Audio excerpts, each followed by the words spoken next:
నిరుద్యోగ యువత పోటీ పరీక్షలో రాణించి భవిష్యత్తులో మంచి ఉద్యోగాలలో స్థిరపడాలని ఎమ్మెల్యే జోగురామన్న ఆకాంక్షించారు.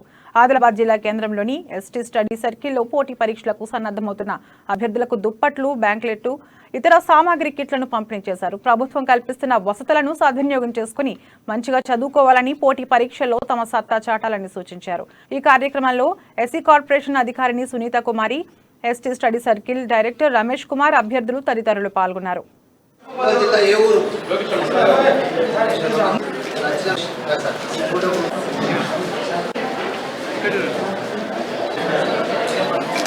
ఉమ్మడి ఆదిలాబాద్ జిల్లాలో కూడా స్టడీ సర్కిల్ లేదు.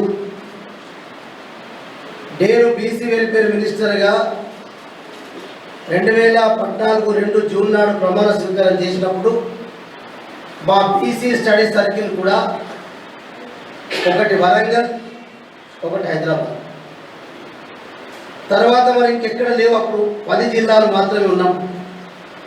అంటే మీరు అర్థం చేసుకోవాలి. ఎందుకంటే అరే భయ్ తెలంగాణ వచ్చింది, జోగురామన్న మంత్రి అయిండు, కేసీఆర్ గారు ముఖ్యమంత్రి అయిండు, మనకేమొచ్చిందని వాస్తవాలు మాట్లాడుతున్నటువంటి 10 స్టడీ సర్కిళ్ళు లేనప్పుడు, బీసీ ఎస్సీ మన ఉమ్మడి ఆదిలాబాద్ జిల్లాలో లేనప్పుడు మీరు ఎక్కడో చూసుకోండి. సరే,